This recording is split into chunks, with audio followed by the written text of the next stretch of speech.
everybody, and welcome back to another edition of Game Changers. I'm your host, Jalen Tart, and the crew is finally back in full effect with my guys, Chaz, Joe, and Xavier. Yes, Fellas, sir. it's good to be back in full effect. Chaz been gone doing his thing. I'm glad he's back. We held your spot down for the past 3 weeks.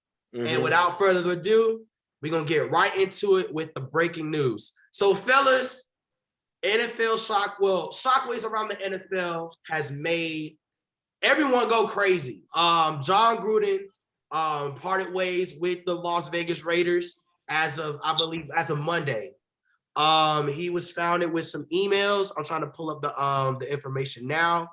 And it was an email chain that was sent out with Gruden's email saying that he said to Roger Goodell that he had not pressured then the Rams coach Jeff Fisher to draft quote-unquote queers, referred to Goodell on several accusations using homophobic slurs and expletives, denounced the emergence of women as referees, basically saying that he dislikes having female or women referees being a part of the NFL. Exchanged photos of women wearing pornographic photos or whatnot. Said Eric Reed, who knelt during the national anthem, that he should be fired. And he criticized the league on reducing concussions and used racially insensitive language to describe NFLPA executive director DeMaurice Smith in a racial slur. So, fellas, what is your initial reaction on John Gruden's departure from the NFL? Chaz, we can start with you. Yeah. At first, I heard everything and I was just really shocked, because it was like one thing after another. One thing came out and then it kind of like wasn't like over with, like we were still talking about it, but it was like right after that, like 10 other things popped up, and it was just really shocking. It's really sad that that's the kind of things that are still being said, like among people. I don't think there's like a place for that in sports. There's just not a reason to, talk that kind of way. The platform you have, as a head coach, or before then, this was like 10 years ago, right? Most of the stuff came out. Right. I think from what I saw, the report, the email chain was based off of 7 years. So it started in they were reporting, I believe. I'm gonna pull up the source's name real quick. So it was, hold on. Let me go to the page, but go ahead, Chaz. Keep going. Yeah. I think it's crazy. I think the one thing too that's kind of been failed to mention is that he was employed by ESPN. I feel like they need to say something in regards to it, because I'm not trying to say they're the ones who did it. It's like, they employed him. It's not like they have control of everything, but I think it needs to be noted, that like it happened within the organization. I think that's important to note, because as a company, as a brand, you can't tolerate that kind of conduct. So I think paired up with that and just how kind of insensitive everything was, and he's obviously, he would have lost control of the locker room. So that, I think that's another big part of it. Even if they wouldn't have fired him or parted ways, or even if he wouldn't have stepped down, like he would have gone in that locker room and nothing would have been the same. So I think what needed to be done was done, to put it bluntly. Joe? Yeah, I definitely agree. The NFL, basically, we was taking like steps forward against hate, against, like racism after everything that went on in 2020 and everything. So yeah, like Chad said, with everything that happened, like with the emails, he basically lost, control of the locker rooms with his players. And, the Raiders, they were off to a good start. And now, they have to deal with, Coach Gruden mess from back 10 years ago, 7 years ago and stuff like that. And yeah, I think it was just the best, because, you don't want to create that tension in with the players. And, one of your players, is part of the LGBTQ community and stuff like that. So you just don't want to create, that type of slur, that type of tension. So like Chad said, what's done is done. And, I think it's just for the best moving forward. Xavier? One word to describe this: childish. It's degrading in my opinion, but like I'm actually not surprised. I mean, I never really, in my personal opinion, I'm gonna be biased. I didn't really like John Gruden like that. I mean, and this is coming from I mean this respectfully as well. Knowing that you have Black players on your team, a plethora of Black players. You even have a player that is also part of the LGBTQ plus community. That says a lot about his character, and it's just stupid. It's just degrading and absurd among various social groups. Mm. But I mean, what, like everybody else said, what's done is done. I mean, they got a job. They did what they had to do, fire them. But honestly, I'm gonna be real with you, and this is coming from I'm gonna be a little controversial. I'm gonna be a little transparent when I say this, but don't be surprised if John Gruden gets another coaching job somewhere. That's a good point. I think this really destroyed his character publicly. Mm-hmm. I think this move by the Raiders, this was a good move to do this. He's not going to coach in the NFL again. He's just not. I think what happened is when the report came out, I believe it came out Friday. I kind of knew that, with a story like this, I kind of knew that it's something deeper within what they sent out. It was like, if it's one email, it's got to be another chain of emails that's going to come out. And knowing John Gruden, well, not really knowing John Gruden, but just observing him and watching what he does, I'm with you, Zay. I did not trust the man. I do not trust the man. It was like he put on this mask to be this lovable guy, but once behind closed doors, he took the mask off and was doing stuff behind closed doors with the emails and whatnot. So I'm commending not the Oakland Raiders, but the Las Vegas Raiders for doing this at a timeable fashion. I wouldn't be surprised if there are other coaches that are doing this, that are going to get exposed of doing this. Race is a big issue in not just the United States, but all over the world. So you got to be careful of what you do and what you say to people.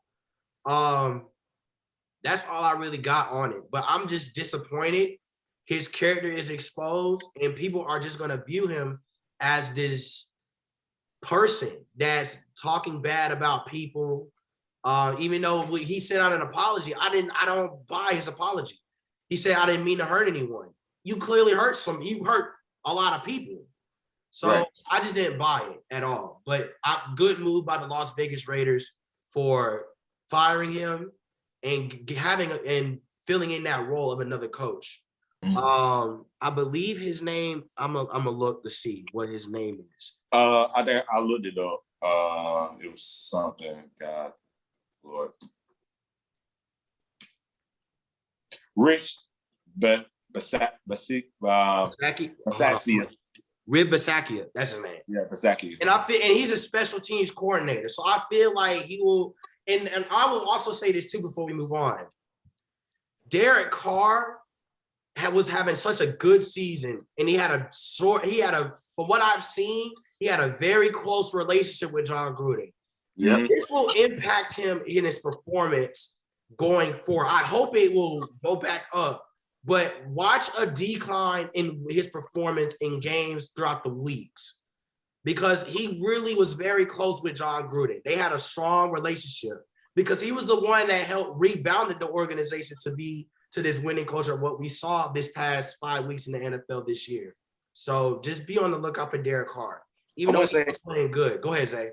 I wouldn't say a decline. Well, the number. Well, I'm going to think about this in a statistical standpoint. 1,605 yards, 8 touchdowns, 4 interceptions. Not bad, Right. but the yards are definitely great, especially for 5 games in the NFL. But that's not my point. I feel like he's going to take this personal. I feel like Derek Carr is actually going to put on the show. I think so too. Not in a way of agreeing with John Gruden, but if he does agree with him, I mean, that's between him and whoever. But I just feel like he might create an uproar, but at the same point in time, he might hit a decline, might hit a little downfall. Right. So we're gonna move on to the NBA. The NBA tips off I know the preseason games are coming to an end this week, and next week is the big NBA season opener. And one team that I do want to highlight is the LA Lakers. You know, they started off with the preseason unveiling some of the pieces of the big three with Russell Westbrook, Anthony Davis, and LeBron James. They're not really doing so well as of right now. They're 0-5. I mean, I didn't expect them to, we expect them to win, but we don't expect them to be that bad. So do you feel that should the Lakers be concerned, or should fans be concerned about the Lakers struggling in the preseason heading into the season opener? Joe, you can go first. All right, cool. They shouldn't be so concerned. We know that when I'm going to start with Russell Westbrook point of view, we know that with Russell Westbrook, when he was, transitioning from OKC to Houston, yeah, he needed to get adjusted to the system just like he did with Washington and now with LA. So I believe Russell Westbrook is going to be just fine. It's just that, these guys just have to, I always say this, build a chemistry together. And I think everything will work out. It's just that they need time. They basically just need time. So I really wouldn't be concerned about it right now since it's just preseason and they're just, getting to the flow of things. But it is kind of concerning about Russell Westbrook turnovers because, that cannot happen in regular season. So he really got to stop all that. But overall, I think, it shouldn't be a big concern right now. Okay. Zay? 0-5 in the preseason, horrible. Do I think they're going to be a concern? That can go either way because preseason it can tell you some things, but then things can turn around, things can switch up in the other half. I mean, so I don't have a definite answer on that one. But Russell Westbrook, I get it, he plays fast, but that turnover rate is horrible. It's crap. 16 turnovers in one game. That's worse than that's like the Georgia Tech coupling game back in the 19 whatever it was. That's horrible. But they just have to build a chemistry and for them to proceed to the rest of the season. That's the thing I always preach about when these new teams and these new players come collab to be on one team. When you got LeBron James, AD, Dwight Howard, Russell Westbrook, Rondo, all them boys. If you got all them boys on one team, you got to build a chemistry. Once you know everybody's strengths and weaknesses, then you can be a powerhouse. But at this moment, but for right now, the Lakers are not looking great. But they can turn around. But they can turn the season around. But it's the preseason because it's the preseason. But I don't know. And to add to your point, Zay, for me personally, I don't feel concerned. This team is built for the postseason. So you have the regular season to get the act together, to get the machine to go. I think what it is two things. It's health and it's consistency. You got to be consistent. I feel like age. Age is just a state of mind, but age is a factor as well. Right. And most of them. I'm sorry, Jim. Go ahead. Most of those players are 30 or over 30 right now. So it's like some of them, yeah. And, Most of them, basically. and like when I say they're for the postseason, Russell Westbrook is a triple-double machine. So if he can do that in the regular season and get everyone going, like him and Carmelo Anthony and Rajon Rondo are X factors for the regular season.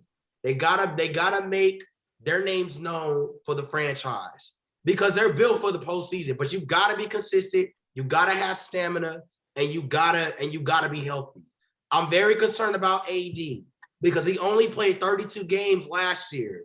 It's not 72 games this year. It's 82 games this year. They're back to the 82 game format. So you have to be healthy.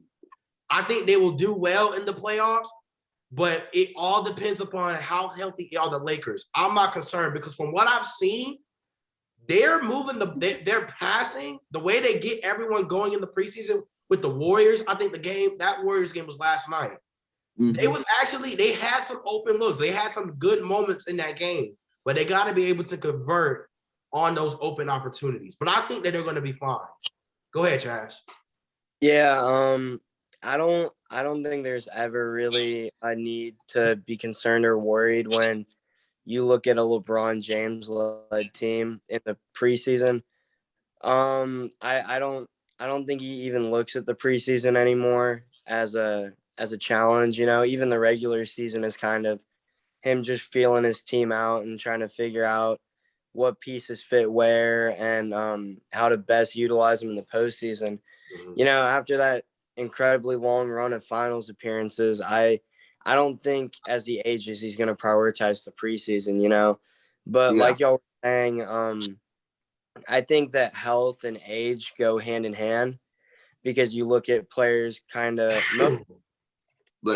tend to deteriorate a little bit as their careers go on. You know, they pick up little injuries that last a little bit longer. You know, LeBron's had a couple. But I don't think there's any cause for concern right now because it's the preseason. And for me to be concerned about the Lakers, it would really have to be like All-Star break and they're just doing atrociously. And people are banged up and hurt and there's locker room issues. But for now, no, I don't think they're really looking at the moment right now. I think that the regular season is even going to be a little bit, not a walk in the park, but I think they're going to feel it out. And it'll only be an issue if they're slipping down the seeding like late in the year. So until then, I don't think there's a cause for concern. Cool. Joe? Yeah, I wanted to add one more thing anyway. But I think Jalen said this with the regular season. I do agree with the Russell Westbrook. I think he do need to need to be the X factor in the regular season and then like let AD, LeBron, Rajon Rondo, and Carmelo and those guys be in the postseason because like you said, Russell Westbrook is a triple-double machine. Like in the regular season, he's a monster. So let him be that X factor. LeBron don't have to score about 40 points or 50 like he used to back in Cleveland and stuff like that. Like just let Russell Westbrook control the offense in the regular season. When the postseason comes, you have your veteran leadership like with LeBron, with Carmelo, with Rajon Rondo, with Dwight Howard. So yeah, let Russell Westbrook clean up his mess with the turnovers, and then when postseason comes, we shall have a Warriors versus Lakers. And he's not an injury-prone player, so that is a huge plus for them. Right. Yeah, right. You got the last word, Zay. Go ahead. All right, let's get it. But back to your point about Russell Westbrook being a triple-double machine. I agree with that. Everybody agrees with that. B, he shouldn't. I feel like he'd be purposely stat padding. Like cut that out. It's cool to put up numbers, but you got to execute your team. Like I get it. He plays fast, and that's the way he played. But he gotta slow down with that. You're playing like everybody's. Like the Lakers are the team that everybody is looking at, and all they gotta take is all it takes is one person. Like the Cleveland Browns, everybody's looking at Baker Mayfield. It takes one person to screw that whole team over. And meanwhile, we're waiting for everyone. Well, as fans, we're waiting to see when will Kawhi be back. We don't know. That's another topic for another day. Moving on to the quick pitch. So Ben Simmons, y'all know how I feel about Ben Simmons. No, don't give me that look. Don't give me that look. Don't give me that look, Joe. Don't give me that look, Chaz is saying. But Ben Simmons has finally reported to the 76ers camp. So, fellas, will the 76ers be able to make Embiid and Ben Simmons work? All right, let me get this one. I got this one. Go ahead, Zay. Go ahead, Zay. Got the floor. All right, let's get it. Bet. All right, on a serious note, though, Ben Simmons. If Ben Simmons can, where should I start on this one? He's not. I'm actually shedding some light on him. He's not a complete bum. He can shoot. He can't shoot. He can't shoot. I'm sorry, my fault. That came out wrong. It's okay. But like, if he can develop a jump shot and actually have the confidence to develop a jump shot, then we good. Then like the 76ers is good. With him and Embiid coming back, like I feel like Embiid doesn't want him back, and like if Ben Simmons screws up again, like multiple times, especially if Philly makes the playoffs and like they be on the road to the finals possibly, and Ben Simmons like did that crap he did against Atlanta and pass the ball over a wide open dunk, then him and Embiid about to scrap it out. Joe Frazier, Muhammad Ali. We can't see it, Joe. Put it. Go. We can't. Can y'all see this? Now we can see it. But okay, Joe, I will say this: he's not a bum. He's not a BUM. I don't think so. But however, I will say this: Joel Embiid made some comments about Ben Simmons. That's it. But I think what's going to happen when he comes back, the fans are not going to appreciate him. He still wants a trade. He still wants a trade, but he's only doing this to avoid the fines. So I don't see this working for the whole season. I feel like what's going to happen, they're going to trade him in the middle of the season. I feel like it will be before or during or after the All-Star break. We don't know. He might pull up. He might pull a James Harden. He might pull. Yes, he might. It's in the talks. Like he might go. His strong interest is Indiana or Dallas. So one of those two teams, or staying in Philly, that is his choice. But for right now, I feel like it will work. It's like a marriage counseling. You get it. You want your wife wants a divorce, but the husband wants to go to marriage counseling, and that's what they're in right now. Go ahead, Cass. Yeah, I don't think it'll work because I don't think Ben Simmons wants it to work. You know, like it's not. They're not necessarily big things that they're asking from him. It's, shoot and be aggressive. Right. And with most NBA players, you would think, okay, no problem.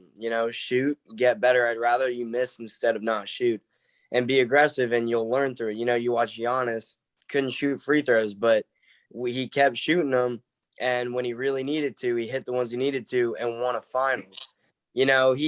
No one's saying that he's a great free throw shooter now, but he shoots. He gets to the hole. He gets to the line when he needs to. And I just, a lot of the issues I have with Ben Simmons are like personality issues. It's he doesn't have the desire to get better. It's not that he can't do it. We watched the video here. He shoots a 3. He makes 5 in a row. Just a lack of motivation. Yeah. I don't even think it's motivation. I think it's effort. He doesn't have enough effort to put in the work to get somewhere. Yeah. You want to That's my only concern with him. Yeah, that's what I'm saying. It's not the skill on the court, obviously he hasn't been performing, but he doesn't want it enough to see any differences. So, and Philly fans are are relentless. They're ruthless. You know, if he comes out and plays, they're booing him every night. They're gonna boo him every night. I just see it happening. They're gonna gonna get lit up. He's gonna hate it there, and that's a big thing. He's already upset with how he thinks he's being mistreated, but it's like Philly fans are always gonna want to see results, and if he doesn't show them, yeah, no, he's out of there before the All-Star break most likely, because I don't think it'll work. Go ahead, Joe. You got the last word. Oh man, here we go. I wrote on a piece of paper, a random piece of paper, how I feel about Ben Simmons. I'm not going to stress myself. Can you show the fans? Can you show the fans one more? Show the fans one more time. Show the fans one more time, man. It's kind of backwards, but anyway, it's all right. Look, this is what Ben Simmons will be until proven guilty.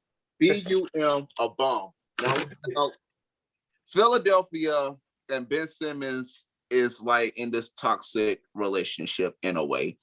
Like Zay, say you're in like this relationship with this person, but she clearly doesn't want to be with you, but that's still your boo, that's your little first love or whatever. And then you're like, you know what? Let's try to make it work. And she's like, oh, hell no, I don't want to make it work.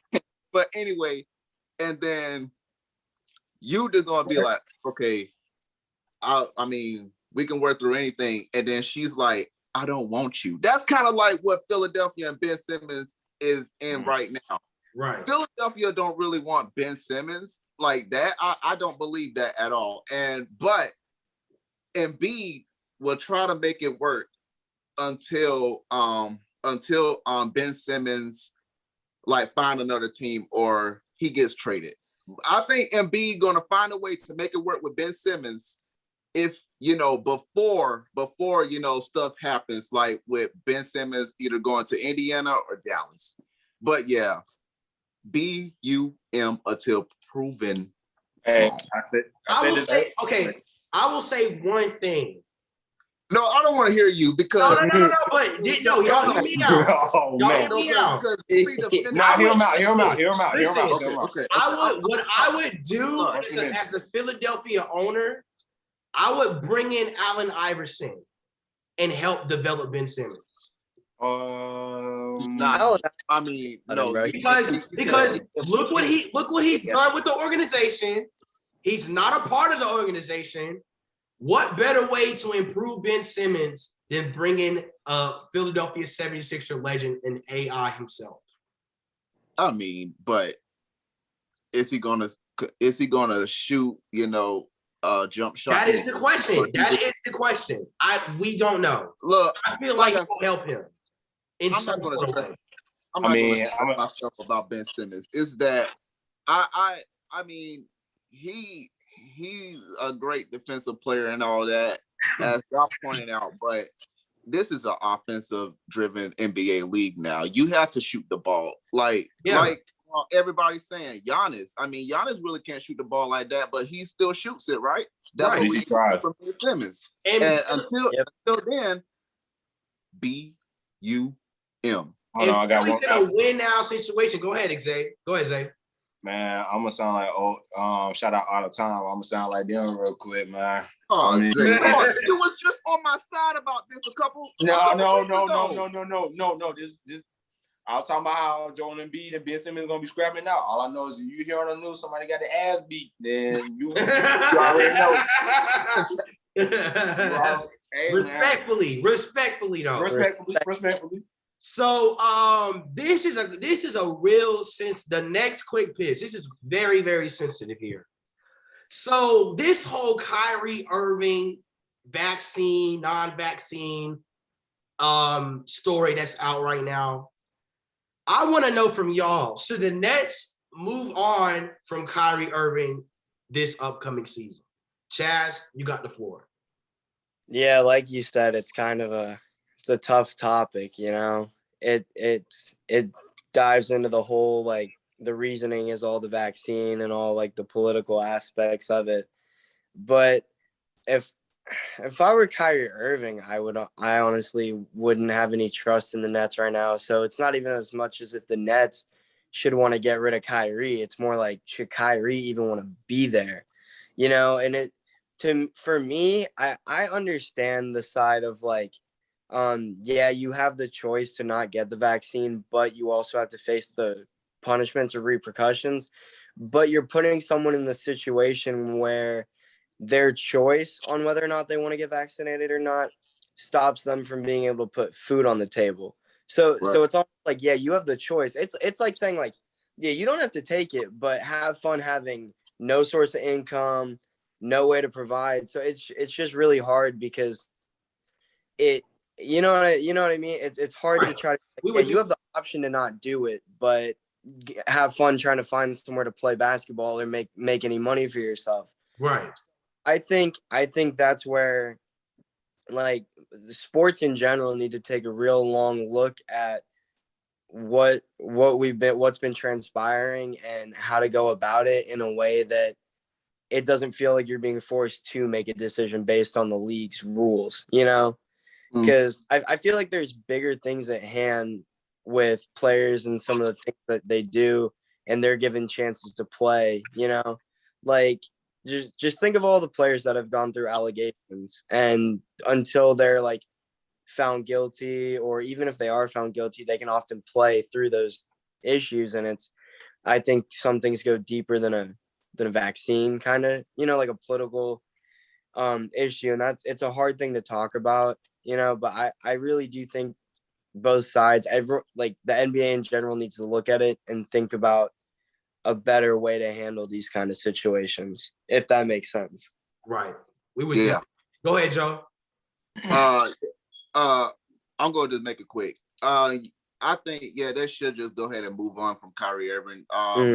Not getting the vaccine is definitely a distraction for Brooklyn, and it's like tough because everything they was trying to do, bring in Kyrie, bring in KD, and even brought James Harden from last year to try to win a ring, and now that's just going down the drain, and that's going to create, problems in the locker room, and people probably don't want to stay there anymore. Like, I know James Harden would be like, okay, I came in here trying to win a ring with you guys, and then everything just falling apart. Maybe he doesn't want to really be there as long no more. But yeah, Kyrie, great player, great basketball player, as we all know. But sometimes you just have to do what's uncomfortable for you to, be balanced and be stable or whatever. So yeah, get the vaccine, get it done, and help your basketball team and others around you. But until then, yeah, Brooklyn should just go ahead and cut it off with Kyrie Irving. Go ahead, Zay. I'm gonna make this quick as well. Shout out Matt Sportshouse, because I was listening to his last episode with him and Sean T. Stewart about I think they was talking about Kyrie getting the vaccine. No, they was talking about NFL players actually, and that kind of gets to the point of about Kyrie and the vaccine. They should definitely move on from Kyrie getting the vaccine. Whatever he does, that's between him, God, whoever he believes in. That's the same thing about like in the NFL. I'm gonna switch sports. Like the NFL, Sean Watson fighting the case. They moving on for him, and they just gonna keep on moving. That's the same thing about Kyrie. Like, move off of him and keep it moving, because like Joe said, that's gonna be a distraction, and things are going haywire, and then the whole Brooklyn Nets team is just about to go tanking. It's just about to. So here's my.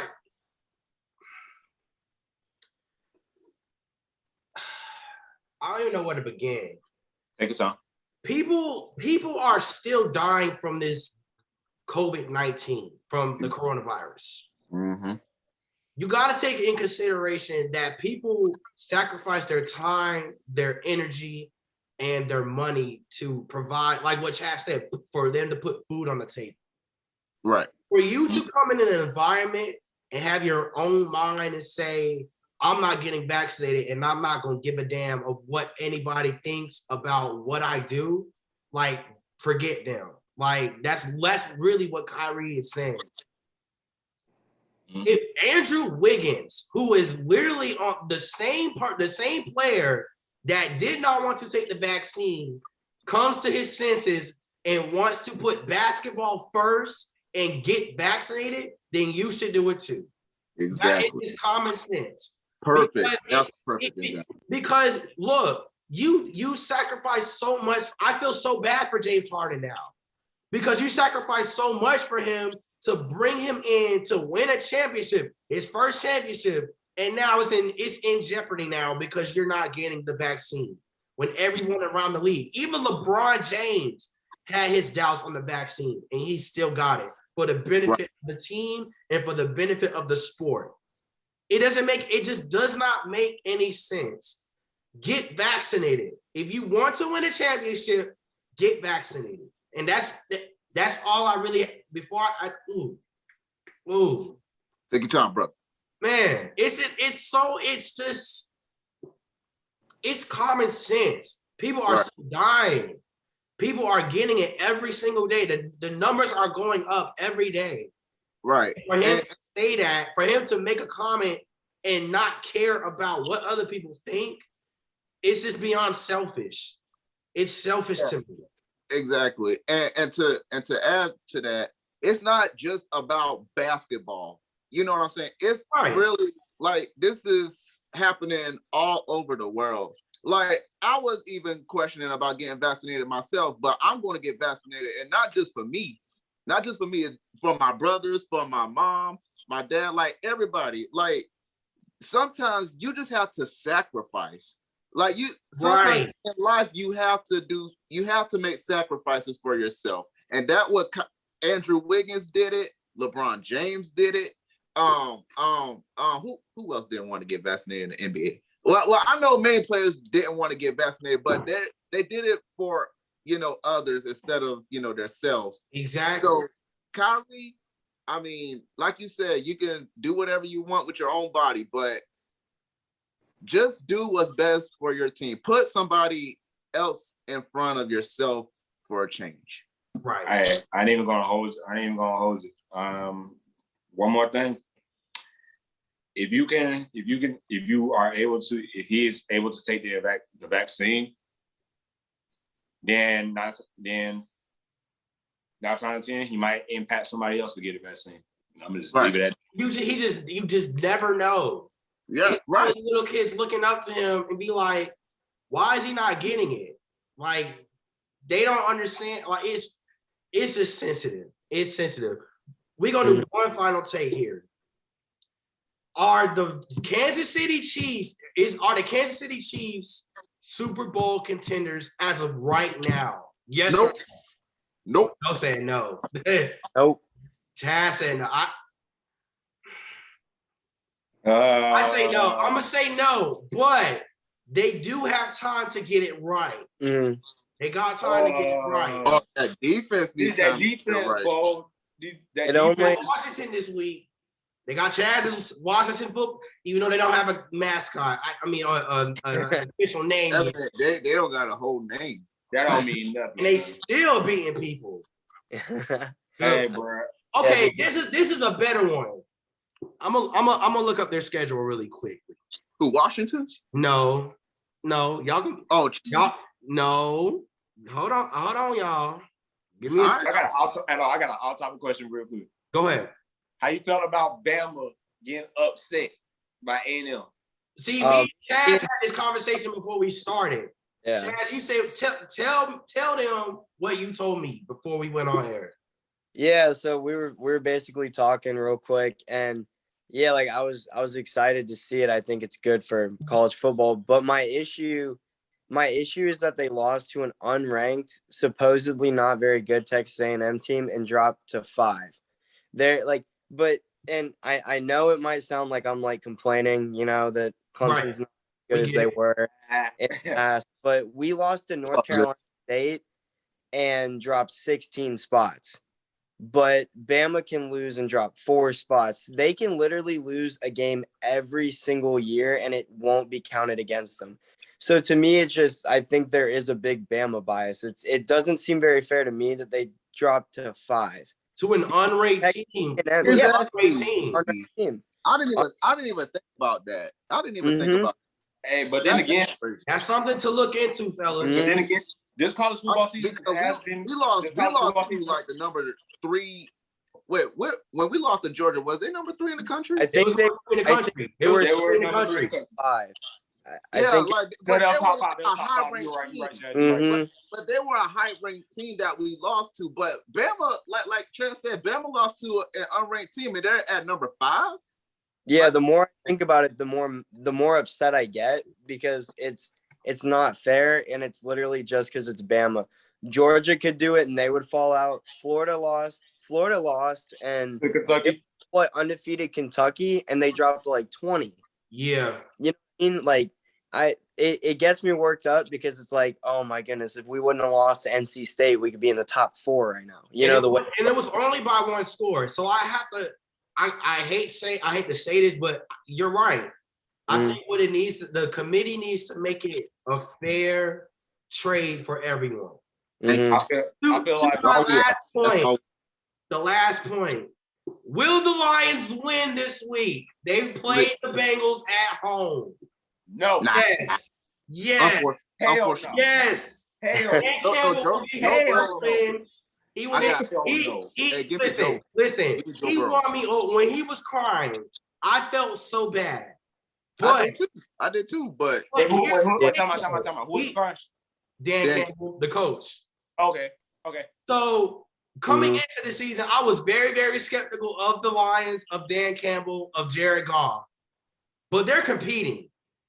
They're competing. Yeah. They're right there. They just gotta get over the little hump. And I like Dan Campbell. He's a good coach. I think they're in a better situation than Jacksonville. And they're in a way better situation than Jacksonville to me. Okay, I take back my initial answer on saying hell no to that. That's a possibility, but I mean, because honestly, I like Dan Campbell as a coach. I like Jared Goff at Detroit. They're getting slightly better. They're trying to get a little over that hump. I mean, are they gonna make playoffs? Absolutely. No. It's not even a question. I was making a reaction, but anyway, yeah, Detroit is not in a bad situation. They just gotta they just rebuilding. So it's like, so you kind of just have to bear with them on that. So it's a possibility for Detroit to pull an upset against Cincinnati, but I feel like Joe Burrow and Jamar Chase are going to Joe Burrow and Jamar Chase. They said Burrow is questionable. He did suffer an injury, so he's questionable.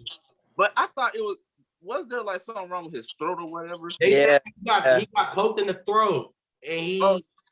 I mean, with a throat. But you gotta yell the play. So if he won't play, then I think the Lions will win. But if Joe Burrow plays, then I've got to go for the Cincinnati. Who's their backup?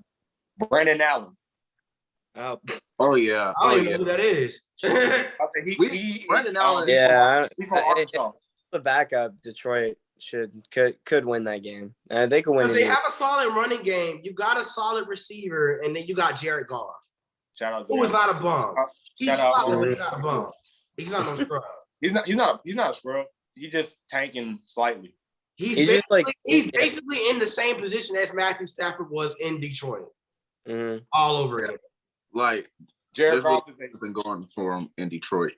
Jared Goff is a tier 3 QB in my opinion. Okay. Yeah. Okay. So that's all that we have for you guys for today. Next week, we will dive into the start of the NBA season and hopefully dive into some college football content. Hope you guys have a good day and be safe on whatever you do. Peace out, y'all. Peace, y'all.